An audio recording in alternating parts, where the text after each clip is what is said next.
Selamat berjumpa kembali dalam layanan audio Sahabat Seperjalanan. Hari ini adalah hari Selasa 20 Januari 2026. Tema renungan saat teduh kita dengan judul Akibat Menolak Didikan. Firman Tuhan terambil dari Yeremia pasal 5 ayat 2 sampai ke 3. Sekalipun mereka berkata, demi Tuhan yang hidup, namun mereka bersumpah palsu. Ya Tuhan, tidakkah matamu terarah kepada kebenaran? Engkau memukul mereka, tetapi mereka tidak kesakitan. Engkau meremukkan mereka, tetapi mereka tidak mau menerima hajaran. Mereka mengeraskan kepalanya lebih daripada batu, dan mereka tidak mau bertobat. Mari kita berdoa. Bapa yang di dalam sorga, tatkala pendidikan itu tidak digubris oleh orang-orang yang menerima pendidikannya, maka dia sedang memberikan dirinya masuk ke dalam jurang kehancuran dalam hidupnya. Dalam nama Tuhan Yesus kami berdoa, amin. Shalom sahabat seperjalanan yang dikasihi Tuhan, akibat menolak didikan, apa yang terpikir oleh sahabat seperjalanan? Mungkin kita terpikir oleh anak yang mau berhenti sekolah. Papa, mama, aku tidak mau sekolah lagi. Karena sekolah itu menyusahkan, harus buat PR, harus menghadapi ulangan, harus bangun pagi, harus disiplin di kelas, harus mentaati apa yang dikatakan oleh guru. Apa yang terjadi? Tentu kebodohan. Atau kemudian kalau di lalu lintas tidak ada orang yang mau mengikuti aturan. Aku tidak mau dididik oleh seluruh rambu-rambu lalu lintas yang ada. Kalau dilarang belok kiri, dia belok kiri. Dilarang untuk masuk, dia satu arah, dia melakukannya. Apapun, tidak ada lagi aturan. Aturannya adalah diri sendiri. Apa yang terjadi? Yang terjadi, dia akan ditangkap oleh polisi, mungkin dicabut SIM-nya, tidak boleh berkendaraan. Kalau di negara-negara maju, itu sangat keras sekali. Disiplinnya, tidak bahkan bisa dicabut sama sekali. Pada akhirnya, kita tidak bisa berkendaraan sama sekali. Dan hanya boleh mungkin berjalan kaki akibat segala sesuatu karena kita menolak didikan. Apa yang terjadi kalau kita menolak didikan Tuhan? Sebagaimana yang terdapat dalam Yeremia 5 ayat 2 sampai ke 3. Sekalipun mereka berkata, demi Tuhan yang hidup, namun mereka bersumpah palsu. Ayat yang kedua berbicara, mungkin dia mendengar apa yang dididik itu mendengar, bahkan dia berkata demi Tuhan yang hidup, bahkan berjanji, tapi bersumpah palsu. Namun ayat ketiga berkata, ya Tuhan, tidakkah matamu terarah kepada kebenaran? Engkau memukul mereka. Yeremia berkata, engkau memukul mereka. Mereka tidak merasa kesakitan. Engkau meremukkan mereka, namun mereka tidak mau menerima hajaran. Kesimpulannya, pada kalimat berikut, mereka mengeraskan kepalanya lebih daripada batu dan mereka tidak mau bertobat. Kalimat ini adalah berbicara tentang orang-orang, khususnya bangsa Israel, yang menolak untuk bertobat, menolak untuk dididik. Mereka tetap menyembah berhala. Mereka melakukan perjinahan. Mereka tidak menjaga rumah tangga dengan baik. Mereka melakukan tekanan-tekanan. Tatkala mereka kuat, mereka kaya. Mereka menekan yang lemah. Mereka kemudian memperdaya yang miskin. Itu yang diperbuat oleh mereka. Apa perintah Tuhan? Perintah Tuhan, biarlah kita saling mengasihi. Yang kuat menolong yang lemah. Yang sanggup berdiri menolong mereka yang tergeletak. Itulah yang diajarkan oleh firman Allah. Tetapi mereka tidak mau melakukan didikan Tuhan yang terdapat dalam Taurat Musa. Dan Tuhan sudah menyampaikan kebenaran-kebenaran firman Allah di setiap zamannya. Tuhan mengirimkan para nabi di setiap zamannya. Tuhan mengirimkan orang-orang khusus untuk menyampaikan kebenaran firman Allah sebagai didikan yang berasal dari Allah. Tetapi mereka menolaknya. Bagaimana dengan kehidupan setiap kita masing-masing sahabat seperjalanan? Apakah kita termasuk kelompok orang yang seperti demikian? Kita mengiyakan, ya Tuhan berkata, demi Tuhan yang hidup.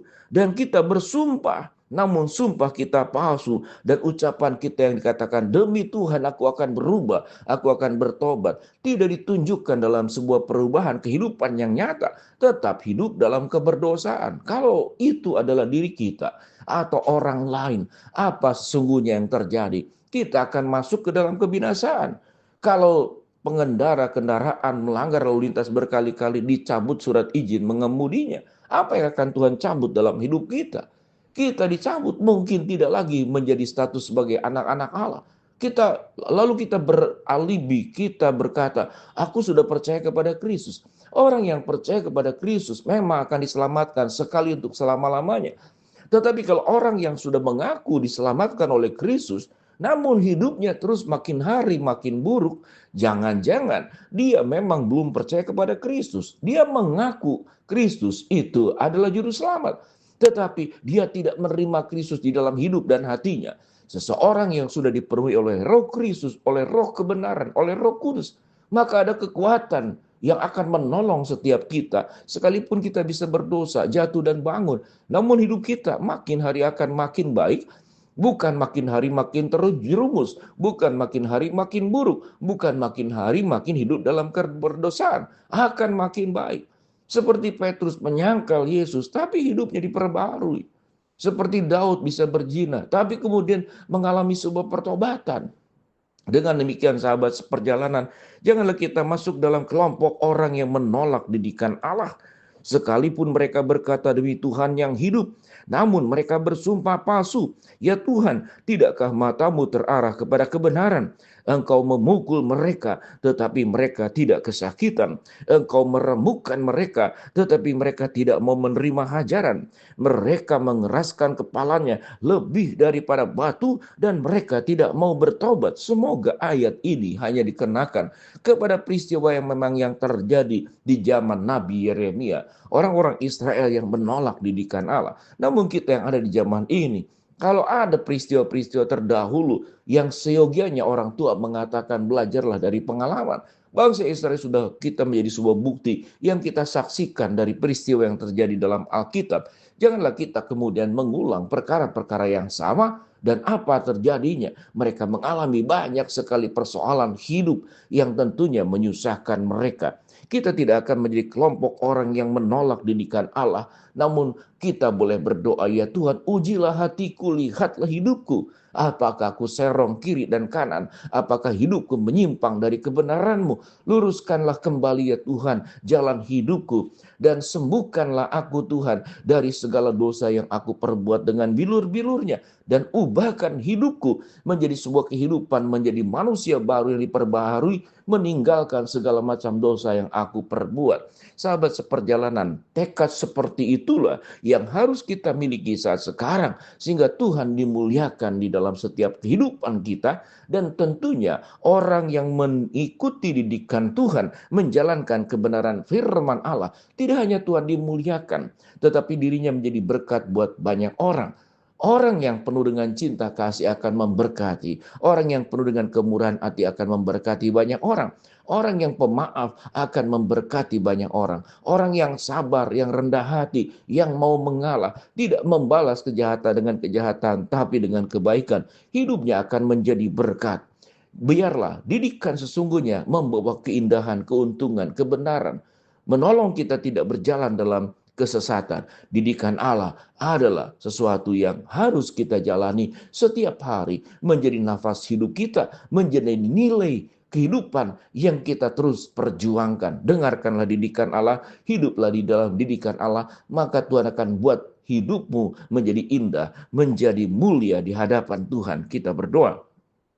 Bapa dalam surga, terima kasih buat kebenaran firman Allah yang kami pelajari. Hamba berdoa buat sahabat seperjalanan yang sakit, Tuhan jamah sembuhkan. Sahabat seperjalanan yang sedang menghadapi masalah, Tuhan bukakan jalan. Sahabat seperjalanan yang sedang berdoa mengharapkan sesuatu, Tuhan kabulkan sesuai dengan waktu dan rencana Tuhan yang terbaik dan terindah. Di dalam nama Tuhan Yesus kami berdoa. Amin. Shalom. Tuhan memberkati.